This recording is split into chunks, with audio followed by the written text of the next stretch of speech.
Ayan, simulan na natin yung ating ikalawang sesyon sa pag-aaral ng maikling kwento. Bago ang lahat, Agulto, ikaw muna ang manalangin ngayong hapon. Panginoon, maraming salamat po sa araw na binigay niyo sa amin. Sana po ay bigyan niyo po kami ng katalinuhan para sa araw na ito. Yun lamang po, Panginoon. Maraming salamat po. No, para sa ating ikalawang module, nakabahagi pa rin ng pag-aaral sa maikling kwento. Kaya ang talakayan natin ay patungkol sa pagpapaliwanag sa mga mahalagang elemento ng maikling kwento. Ganon din, iba-iba yung paksain o tema o topic na o genre ng maikling kwento. Pero paano ba ito dapat makilala ng mga guro sa panitikan? At bilang mga manunulat sa akdang ito, bakit mahalaga yung pagsulat ng pamagat ng maikling kwento? No, sabi, walang isang teknik o moda o paraan para isulat ang isang maikling kwento. Pero, no maaaring makatulong sa iyo kapag sumusulat ka ay itong mga tatalakayin natin. No, ano-ano ba yung sangkap at elemento ng maikling kwento? Ano ang uri, iba't ibang paksain ng maikling kwento? At paano bumuo, umisip ng maganda, kaakit-akit na pamagat? Yan. Sa ating layunin, iba ito sa layunin na meron kayo o kopya ng inyong module. No, sapagkat sa inyong module, kayo ay bumuo ng isang review ng maikling kwento na isinulat ng inyong mga kaklase gamit o pagpapalabas ng mga uri at anyo ng elemento. Bago yun, no, bago dapat ang guro kung magpapagawa ng isang buod sa kanyang mga mag-aaral, dapat na ituro niya muna ng maayos yung elemento. Kapag ang guro ay gusto makapagsuri ang kanyang mga mag-aaral ng mga elemento o pagka-formalistikong ng akda, no, kailangan niya muna mahusay na maituro ang mga elemento. No, kaya sa ikalawang module, mahalaga na matalakay natin ng masusi, masinsinan ang mga uri, anyo at elemento. Ganun din mapalabas yung mga iba't ibang anyo ng o genre ng maikling kwento gamit yung mga tiyak na halimbawa. No, kaya may mababanggit ako ng mga maikling katha na ito ay nasa genre ng pag-ibig, genre ng katutubong kulay, katatakutan, kababalaghan, at iba pa. Dito muna tayo sa sangkap. No? Sangkap, pag sinabing sangkap, ito yung kinakailangan para mabuo o maging masarap ang isang ihahain. No? Kapag ka nagkulang ang sangkap, maaaring hindi maging masarap yung ihahain. Yan, umpisahan natin sa banghay. No, binanggit ko na kanina, no, ang banghay, kung titignan natin yung forma o larawan ng isang hulmahan ng banghay, ito ay yung baliktad na check. No, huwag nyo kakalimutan ito ha, kapag ka ibinahagi nyo yung banghay ng maikling kwento, i-drawing nyo iyan. No, yung baliktad na check. Bakit? Kasi ang baliktad na check na iyan ang maglalarawan yung sa pagkakasunod-sunod ng pangyayari at pwede mailaman ng mga bata kung saan yung pinakarurok. No, dahil nga ayan ay parang bundok. Ang banghay ng maikling kwento ay nahati sa tatlong mahalagang bahagi. Dapat makumpleto iyon kapag kasusulat ng maikling kwento. Ano yun? Yung simula, gitna, at wakas. Ang simula, ito'y katatagpuan ng maalin, ng tauhan, paglalarawan ng tagpo o ng tagpuan, pagbibigay ng sulyap na suliranin. Sa katawan naman, dito makikita yung saglit na kasiglahan, yung tunggalian at kasukdulan. Pagdating sa wakas, dito matutunghayan ang kakalasan, kalutasan, o resolusyon. Isa-isahin natin. Isa-isahin natin. Ulit, yung banghay, ito yung plano mo eh. Ito yung struktura. Ito yung pagkakaayos ng kwento. Tumutukoy ito kung paano pagsusunod-sunurin ang detalye ng kwento. Kaya mahalaga bilang mga guro sa maikling kwento, marunong ka din dapat sumulat ng maikling kwento kasi hindi mo ituturo ang balangkas ng maikling kwento kung ikaw mismo ay hindi sumusunod sa balangkas nito o hindi mo alam kung paano sumulat na ito. Hindi mo maituturo ang mga bagay na hindi mo alam. Tatandaan nyo yun. Ano pa?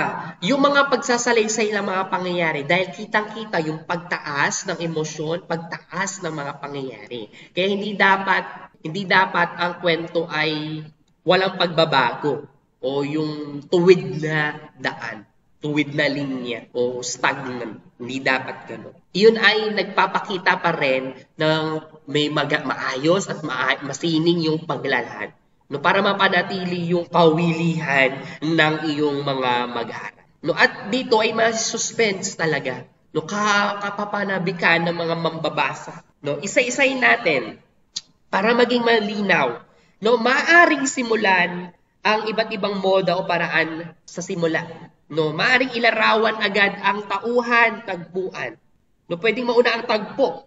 Yung tatandaan, no, binanggit ko kanina, yung tagpo hindi laging tumutukoy ito sa lugar. No, maaaring tumukoy ito sa panahon. No, may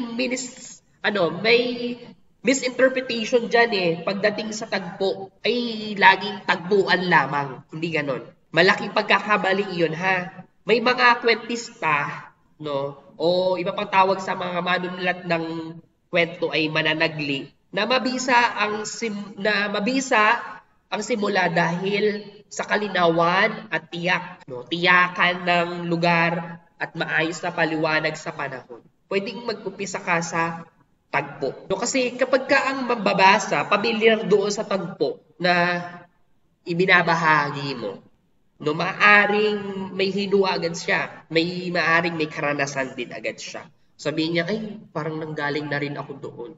Parang napuntahan ko yun. Parang alam ko na ang mangyayari sa lugar na yun. Ay, maraming may simbolismo yung lugar na ito Nakakasunod? Baka biglang nawawala ulit ako ha. Hello? Hello? Nakakasunod po, sir. No, sa tagpuan, dahil nga nabanggit ko yung simbolismo, pwedeng maging imahin ang tagpuan pahiwatig. Kaya maari ang paglalarawan ng tagpuan ay tuwiran o dituwiran. Tuwiran, ito yung pinangalanan mo, tinukoy mo kung kailan, saan. Pag dituwiran naman, kapag ka ang manunulat ay naglalarawan lamang ng isang lugar, at bahala na ang mababasa mag-isip kung saan at kailan ang mga pangyayari ng maikling kwento. Basta nilalarawan niya lang sa isang matarik na nilalakaran sa bakong-bakong daan, sa matubig, kainitan, isang gabi, marami pang iba. Ano pa, naging tradisyon na rin kasi sa pagsulat ng maikling kwento yung pagpapakilala sa tauhan. Doon simula pa lang nakikilala agad nila sino yung pangunahing tauhan. Traditional iyon na paraan. Nabanggit ko naman yung kanina, kapag sumunod ka sa traditional na paraan ng pagsulat ng maikling kwento, iyan, inilalaraw mo agad kung ano yung tauhan at saan yung danas ng tauhan, no? O yung mga madaming kaganapan. No, maaring ang paglalarawan naman ay pag ng tauhan ay direkta o di-direkta. O kanina yung tagpuan, tuwiran at dituwiran, yung tauhan pwedeng direkta o di-direkta. Direkta, kapag nilalarawan, kung ang nagsasalaysay ay ang mismong may akda. Paano siya dito? Paningin sa unang paninginan, gumagamit ka ng ko, ako. No? At ang nagkukwento ay yung akda. Maaring siyang nakakaranas maaring ang kwento ay batay sa kanyang karanasan. O may isa siyang taong inspirasyon kung bakit niya naisulat iyong kwento na iyon. No? Di direkta, paglalarawan, no, kung ipinapakita ito sa kinikilos, sa isip ng mismong tauhan, nakikilala natin siya, hindi sa dialogo Nakikilala natin siya kung paano siya mag-isip, yung tauhan mismo. Ano pa? Pwede natin makilala din ng isang tauhan, batay kung paano siya makihalubilo doon sa mga karakter na bahagi pa rin ng kwento. Yung mga supporting na tauhan. Yung pakikipagkapwa tauhan niya. Yun. No, sa simula, mahalaga rin ipakita agad yung sulyap sa suliranin. O kung ano ang posibleng maging pangunahing problema na harapin ng pangunahing tauhan. Lagi sinasabi, iisang tauhan, iisang tagpuan, iisang paksa. Ganun lang ang maikling kwento, kaya siya maikling. O sa simula, pwedeng mabanggit agad yung mukha ng pinakamaliit na problemang kakaharapin ng isang tauhan. O sa katawan, ang sa katawan ay matrabaho gawin. No, kasi dito yung dapat yung galing mo eh. No, yung galing mo sa pagkukwento. No, sa katawan ng maikling kwento naman, masasaksihan yung saglit na kasiglahan o pagtatagpo ng mga tauhan. Dito na yung mga kontrabida na kikilala, no, dito na yung mga ibang tauhan na maaaring maging katunggalian o yung sitwasyon, kapaligiran. Dahil iikot sa maikling panahon ang maikling kwento, wala dapat pasikot-sikot sa pagpapakita ng tauhan. No, at yung pagsulat ng gitna, no, hindi pwedeng mawala ang saglit na kasiglahan. Dito sa simula, gitna at wakas, bawal kang magtanggal dyan. Kung ano yung balangkas, ganun mo siya susundin. No, kasi iyan ay preskriptibo na. Standard iyan. No, dapat sundin. No, kasi kapag hindi mo agad binanggit yung mga suliranin, kung ano yung mga mahalagang tagpo sa gitna, maaaring humaba iyan, maging pasikot-sikot yung maikling kwento. Yan yung tinatawag na mabulaklak masyado ang maikling kwento. At diyan tatamarin ang mga estudyante. Kaya sa mahabang maikling kwento na naiinis ang mga estudyante kasi napakahaba naman ang maikling kwento, tapos yung iba hindi naman dapat pwede namang wala. Kaya pag nagturo ka ng maikling kwento, pwede mong ibuod iyan eh. Ikaw bilang guro, basahin mo muna iyan. Tapos ibubuod mo siya sa paraan na ito. Pero hindi mo dadagdagan, hindi mo babawasan. Kung ano ang nilalaman, yun pa rin. Bagkus nagbawas ka lang yung mga kwentong dapat wala na. Kasi kapag sobrang haba na talaga niyan, no, nalalabag na din talaga natin yung yung essential o yung esensiya ng maikling kwento, no, na may mabilis na pangyayari. No, hindi ka dapat babagal-bagal kung maglarawan. Next, tunggalian. Yung tunggalian, mas mapapaliwanag pa natin iyan mamaya. No, yung tunggalian, ito yung tunay na aksyon ng maikling kwento. Dito talaga nasasaktan na ang tauhan. Dito niya nalaranasan yung suliranin. Ito na ang labanan na maaring external o internal. Internal na tunggalian, kung mismo yung sarili niya yung kanyang kalaban. Ano pa? No, yung pangunahing tauhan, yung sarili niya, yung mga problema niya sa sarili, yung kanyang nagbibigay sa kanya ng malaking dulot o problema. No, tinatawag din namang itong psikolohikong tunggalian pagka internal, kasi pag-iisip niya kumakalaban sa kanya yung pag-iisip niya, no, napapagana niya yung utak niya. No, external, labas, no, yung lipunan, yung ibang tao, yung kapwa-tauhan niya, yung kalaban niya. No, pwedeng kalaban niya yung lipunan mismo, yung kontrabida, yung kapaligiran. No? Next, pagdating sa kasukdulan, no, pagdating naman sa kasukdulan, ang pinakamaigting na pangyayari sa kwento. Ito ang panabik na eksena, sapagkat malalaman na ng mambabasa kung magtatagumpay ba siya, mabibigo ba siya, no, sa kanyang problema kinakaharap. No? At malalaman din ng mambabasa, madaling malaman ng mambabasa na ito ay kasukdulan, ito yung climax. Kasi dito na mararamdaman yung mahalagang tagpo, no, yung matitinding damdamin, yung galit, pag-aalilangan, yung kasiyahan, o yung iba pang masisibing emosyon, no, masisibing damdamin. Naintindihan? Nakasunod? Hello? Nakasunod? Ay, wala na akong kausap. Opo, sir. May salita kayo Kinakabahan ako lang mag-isa dito sa room eh. Baka may ibang kumalibit dito sa akin ng Sir, ingay-ingay. naririnig po, sir. Ang ingay-ingay ko, ba't doon daldal? Pagdating naman sa wakas, no, yung mga binabanggit ko klase, no, yung binabanggit ko, ito'y batay sa aking mga danas, no, karanasan. Kasi ako'y guro na eh. Guro ako sa panitikan eh. Kung paano ko isulat ang maikling kwento, ganun lang. Kung paano ko siya ibahagi sa inyo. No, kasi mahalaga ito. No, pagdating dito sa wakas ng maikling kwento, mababasa yung kakalasan at kalutasan o resolusyon. Nakakalas na dapat sa problema. No, nakakalas. natatapos na yung problema, nasusolusyonan, nagkakaroon ng solusyon, resolusyon. May mga maikling kwento na maaring walang solusyon. Kasi sabi ko kanina, open-ended, hindi siya closed-ended. Open-ended, bahala ka mambabasa, magsulat ng wakas. Hindi ko alam kung paano ko wawakasan. Ayoko naman mabigo, ayoko sila maghiwalay, ayoko mamatay. No, sa pagkakataong ito, kapag gano'n ang nangyari, ang mababasa ay binibigyan ng kapangyarihan at kalayaan para siya mismo ay maaaring magyari ng isang kwento. Kaya ginagawa iyon ng mga manunulat kasi gusto nilang matiyak kung ang mga mababasa ba nila ay tunay na binasa, na unawaan yung kanilang mga akda. Banghay pa lang ang ating pinag-uusapan. Napakalawak na ng ating nalalaman. No, tunay na napakaganda ng panitikan. No, huwag tayong tatamarin sa pagtuturo ng panitikan at pagsulat ng panitikan.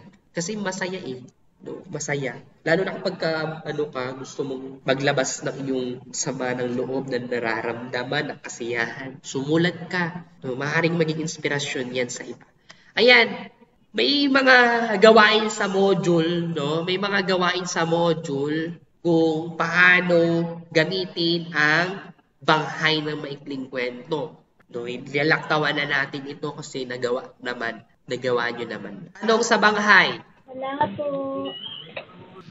Wala, sir. Next. Sige, kung wala, dito na tayo sa tauhan. Isa ding mahalaga sakap ang tauhan, no?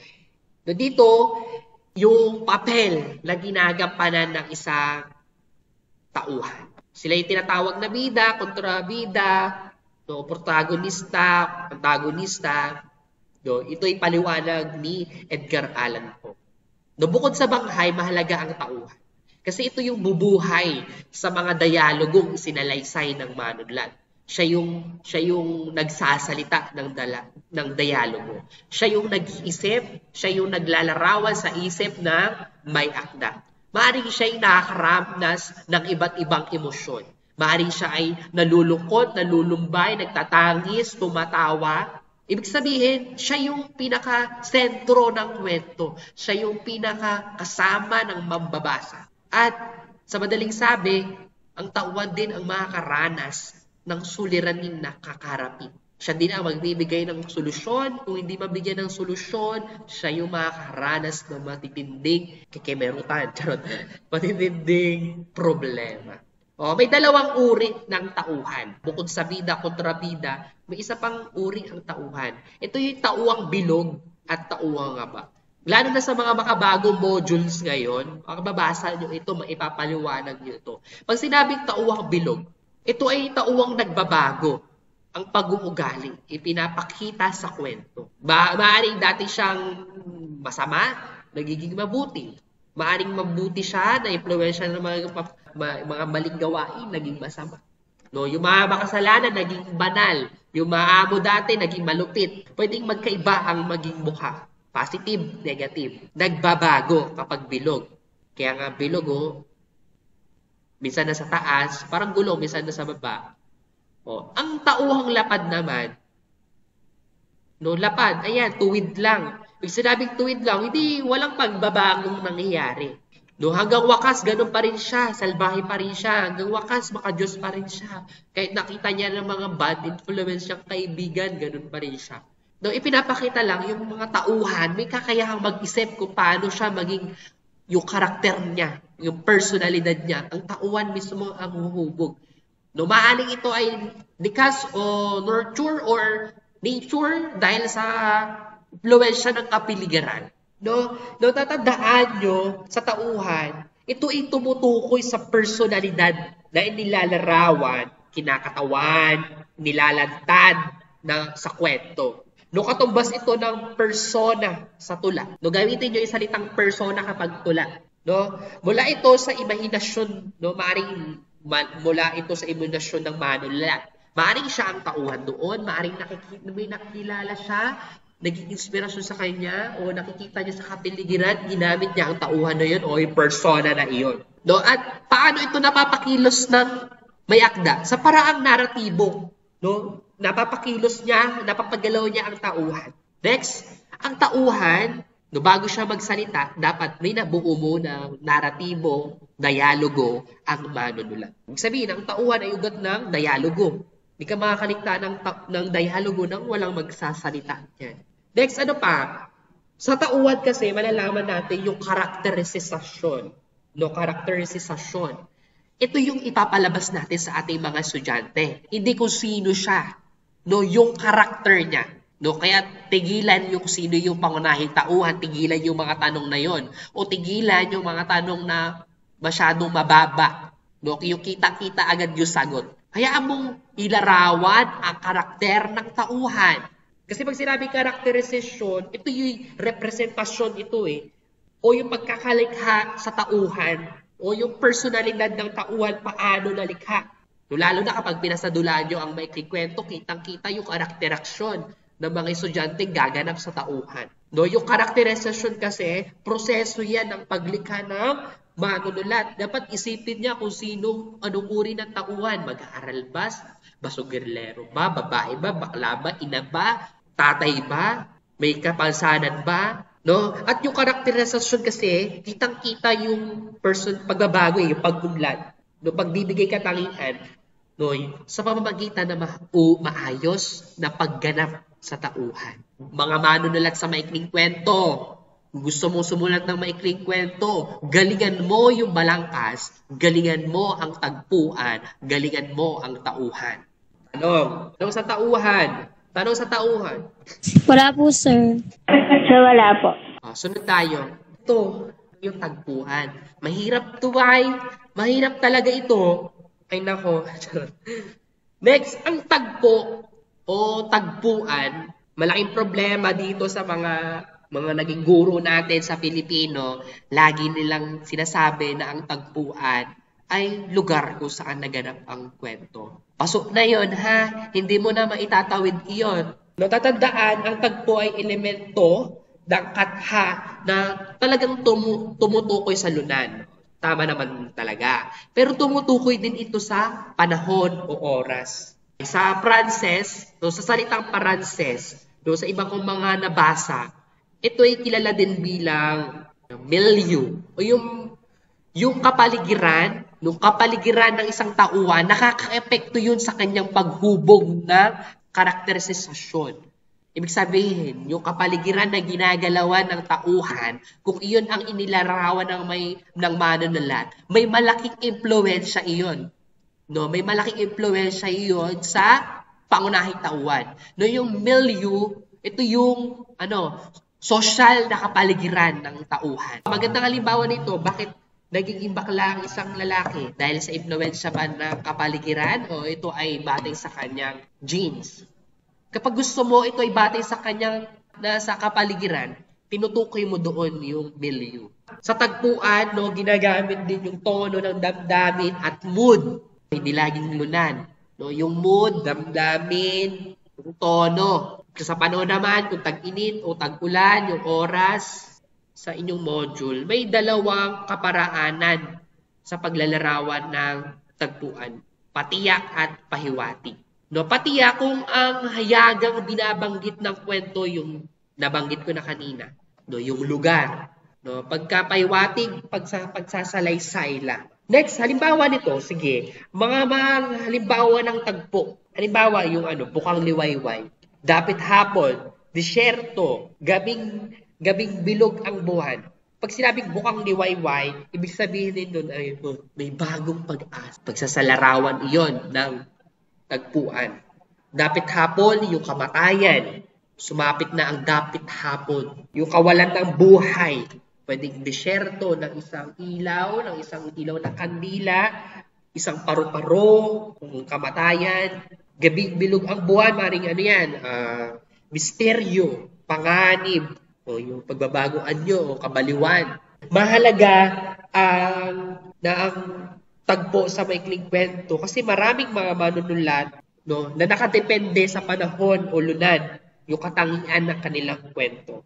Yung pag-uugali o kahalagahan ng tauhan ay nahuhubog batay sa tagpuan. Ibig sabihin nakakatulong ang pag-ugali ng tauhan batay sa tagpo. No?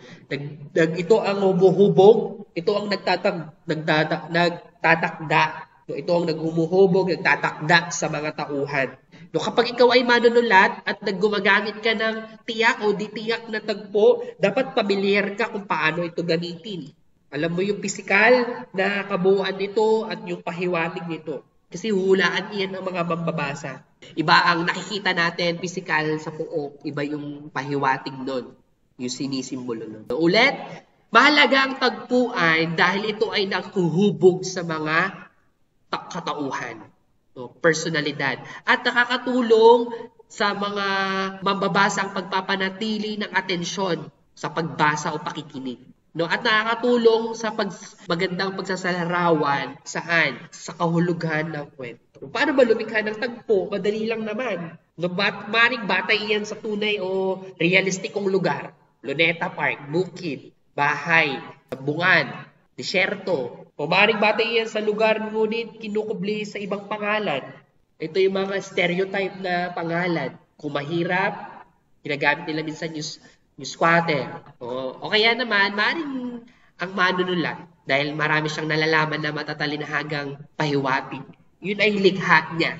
O ano naman, pwedeng gamitin natin yung mga tagpo na may malaking may kasaysayan yung tagpo na iyon. May nakaraan sa lipunan. Kaya naiintindihan siya ng mababasa kasi alam niya yung kasaysayan ng tagpuan na iyon. So, tatandaan ha, yung dalawang anyo ng tagpuan tuwiran tsaka dituwiran o patiyak o pahiwatig. No, pag patiyak o tuwiran, abstrakto na nakikilala, nalilikha ang lunan. No? Yung direktang pagsasalarawan sa tagpo. Pagka pahiwatig naman o dituwiran, mapanlikha, matulain dyan ang papaglaro dyan ang kwentista o mananagli. So, kailangan mag-isip ng mabasa para maintindihan yung hinihinging kahulugan ng lugar o panahon o modo o mood. No? Hello. Wala po, sir. Ay, wala. No, yung mga susunod naman na paliwanag ay madali na lamang itong maintindihan. Hindi gaya ng mga nauna kong binahagi. Yun ay kailangan natin ng lubos na pag-unawa. Sunod, paningin, ibang tawag, ito ay panauhan. No, tumutukoy ito o ito ay nagsasalaysay kung sino yung may-ari ng tinig. No, pinapamalas ng paningin ang ugnayan o relasyon ng tagapagsalaysay ng isang kata. No, sinisikap na masagot dito. So, sino ang nagsasalaysay na kwento? Yan, madalas nating tinatanong yan, sino nagsasalaysay sa kwento? Paano ito kinukwento? Tatlo yan, pwedeng maging tatlo yung mukha. Unang panauhan, maaaring ikaw ang nagkukwento, yung tauhan, yung persona, yung tauhan. Gamit ng ako ko, akin. Ikalawang panauhan, maaaring kinakausap mo yung tagapagsalaysay, yung nagkukwento, kinakausap mo yung mambabasa. Kaya gumagamit kayo ng kayo, tayo, atin. Ikitlong panauhan, minsan kasi na omniscient. Minsan kasama natin dito yung mambabasa. Nasa isipan tayo ng mga mambabasa. Iniisip natin na tayo din ay isang taong magbabasa ng maikling kwentong isusulat natin. Pinag-uusapan tayo isang paksa. Kasama natin mag-isip ang mambabasa. Kaya ginagamit siya ng siya, niya, kanya. Yan, tema. Tema, paksa, topic, yan ay yung iikutan ng katha. No, yung mga mensahe, ito yung mga natutuhan ng mga mambabasa. Kung paano nyo na naunawaan, ano ang kakintalan o impresyon ng maikling kwento, paano niya maibabahagi ang gintong aral na natutuhan niya. No, iyon ang mensahe. Pagka-tema naman, dito iikot ang storya. At sa maikling kwento, isa lang ang pag-iikutan ng tema. Hindi iba-iba. No, mag-iba-iba lamang yan dahil sa tono na nararamdaman ng manunulat, dapat nagbabago-bago. No, pag sinabi naman tono, ito yung emosyon, damdamin ng manunulat. Ng tauhan. O nung mararanasan ng damdamin ng may akda. No, yung himig, yung tono, siya ba ay natatakot, nababahala, masaya, malungkot, check na tayo dyan. No, tatandaan na ang mahalaga pa rin ang tema, no? No, maaari ang tema ay nababago o yung tono ay nababago batay sa tema o napapalabas ang tono batay sa tema. No, kadalasan, yung mga gabay ng manunulat sa maikling kwento ay yung mga diskurso sa lipunan, mga isyong panlipunan. Maaring nagbibigay bigat ito sa manunulat o sa mambabasa. Kaya sabi ko kanina, hindi puro o sa unang talakay, hindi puro kasiyahan, pag-ibig ang pwedeng bumalot sa maikling hata. Pwedeng mabibigat, no, malalalim na mga issue. No? Kaya, ikaw bilang isang manunulat, kapag bumubuo ka ng tema, kailangan dyan yung pagiging malikhain mo eh. Yung pagiging critical mo sa kaalaman. No? Yung critical na pananaw mo, yung kaalaman mo sa kahulugan, sa konsepto, no? Sa mga konsepto na matutuklasan pa lamang ng mga mababasa. Kaya medyo mahirap umisip ng tema. At hindi basta-basta nasusulpot ang tema kapag kasumulat ka ng maikling kwento. Dapat iyan ay kababakasan. Ayan ba ay pinag-uusapan? Next, sunod ang suliranin. Suliranin, ayan yung problema na kakaharapin. Yan yung maglalarawan sa tema. Dito yung lalabas kung ano ang tauhan. Ang suliranin, dito uhubog ang tauhan. Dito, mararanasan yung problema ng tauhan. Dito, susolusyonan ng tauhan ang problema. Dialogo. Sabi ko kanina, ugat ng dialogo ay ang tauhan. Hindi ka basta-basta makakabuo ng dialogo na wala yung tauhan. Hindi mo kinikilala yung personalidad ng tauhan para makagawa ka ng dialogo. Dialogo, ito yung usapan. No? Ito yung konversasyon, yung pag-uusap, yung palitang puro sa pagitan ng dalawa o gitpang tauhan. Next, paano ulit sinusulat? Naratibo o dramatiko. Siyempre, dialogo yan eh. So, dito medyo madrama si manunulat. So, paano natin natutukoy ang maikling kwento ay may dialogo? Siyempre, yung mga salita, yung mga linya, yung mga pahayag na binibigkas ng tauhan. Kaya kapag ka nagturo ka ng dialogo, gusto mo masuri yung karakter ng isang tauhan, gamitin mo yung mga dialogo. Kaya gumamit ka ng iba't ibang yung thinking cloud. Iba-iba yung mensahe niyan eh. Gamitin mo yan kapag ka nagturo ka para malaman nila kung anong uri ng tono iyan. Naintindihan? Hello, nakakasunod pa? Opo, sir. Oh, sa salita ko, kinakabahan na ako dito ay. Parang gumagalaw na yung upo. Ayan, sunod sa tunggalian. Kung may suliranin, para maranasan ng maganda ang pagpapaliwanag sa suliranin, dapat yung tunggalian, dapat maganda din yung pagpapalabas ng tunggalian. Ano naman yung tunggalian na tinatawag? Ito yung pakikipagsapalaran ng manunulat. No, ito yung tumutukoy sa labanan, salpukan, ayan, banggaan, ayan, banggaan ng mga lakas ng mga tao, kaya naman yung mga perersa, yung kapangyarihan, ayan. No, salpukan ito ng mga nais o minimithi ng mga tauhan. No, ito yung maaaring labanan. Sabi ko kanina, internal at external. No, tatandaan yun kapag nagturo kayo ha, para madali. O kumisip ka ng mga salita para madali nilang maintindihan. O pagka internal, psychological, sarili niya lamang yung kalaban niya. O pagka external, yung social na kapaligiran. Laban sa tao, lipunan, kalamidad, kapwa, kalikasan. Isip ka lang, isang tunggalian. O, hindi halo-halo O, next, technique. Dito na naiiba ang mga manunulat. Dito na nagkakaiba-iba ang mga manunulat.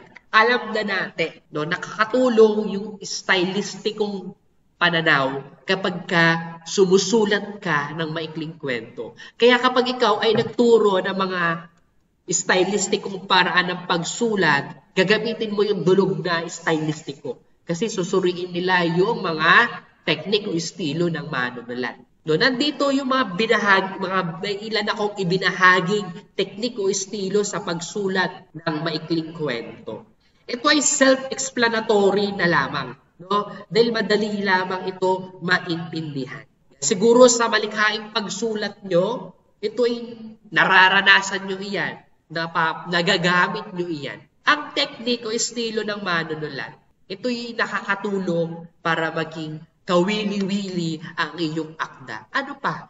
Nagiging magaling ka dito dahil hindi simple yung gamit mo ng pananalita. Matalinhaga ka kung mag-isip, matulain. Yung pang-uring matulain ay hindi lang ginagamit sa pagsulat ng tula. Pwede mong gawing panglarawan iyon sa inyong mga estudyante na magagaling sumulat. Masyado siyang matulain, matalinhaga yung kanyang pananalita. Unang gamitin, pwede yung pagbabalik tanaw o flashback. No, yung kalimitang ginagamit dito, yung nag-uumpisa sa gitna, nag-uumpisa sa wakas. Maring halimbawa niyan, kung hindi naman yung awit at puribundo na Florante at Lauro. Paggamit mo ito, bumabalik-was ka sa tradisyonal na anyo ng balangkas. Simula, gitna at wakas. Wala kang pakialam doon. Ikaw ang gagawa ng sariling balangkas, pero nakasunod ka pa rin kung paano sinasalaysay ang simula, sinasalaysay ang gitna, sinasalaysay ang wakas. Pagbabala o pagpapahiwatig. Ito yung mga gamit ng mga senyales na papalapit na ang problema ang kakaharapin. No? Matatapos na ang wakas, may mga pahayag kang ibinabahagi. No? At nakakadagdag ito no, para maging maikli pa yung iyong sinusulat. At yung mga senyalis na iyon, pwedeng mabigay ka ng senyalis bago magwakas, tapos pinutol mo. Nakaka-excite sa mambabasa yun. Yung simbolismo, imahin, paulit-ulit ko na sinasabi iyan, hindi yan tuwiran kung bigyan kahulugan. Yung paggamit ng simbolismo, kala natin pwede lang ito sa tula, pwede din ito sa maikling kwento. Next, allusyon.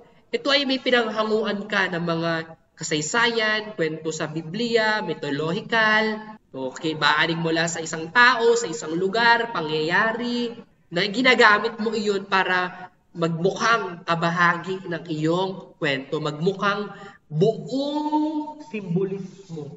No, kaya pagka gumagamit ka ng mga alusyon, dapat nauunawaan ng bata yun. May karanasan sila doon, kung hindi wala silang karanasan, ikaw dapat alamin mo kung ano yung kasaysayan, kung anong meron na pahiwatig doon. Suspense. Yung maikling kwento mismo ay suspense na mismo. Kasi hindi yan flat na check, kundi pakurbang check. Imagery, ganun din, alam na natin. May larawan, diwa. No, imahen ng manunulat. Imahen ng kwento. Mga paggamit ng mga figurate speech. Gamitin ang simile, metapora at itong ironiya. No, yung mga nabanggit ko na ito, pwede mong gamitin iyan. At alam ko sa kasalukuyan, tinuturo na kasi ito kung paano ginagamit itong mga matatalinhagang pananalita na ito. Dapat na ipapaliwanag natin ng maayos. At kung paano siya gamitin, siyempre. Kaya pa may mga akdang ganun talaga na binuo gamit ang mga simbolismo. Yun yung mga palabasin nyo, yun yung mga bibigyan nyo na matinding pagpapahulugan. Pero, kaya nasabi ko sa inyo, ang maikling kwento ay mas simple yan kaysa sa tulahin. Kaya hindi mo kailangan maging mabulaklak. Parametro pa rin kung paano gamitin ang mga teknik sa pagsulat.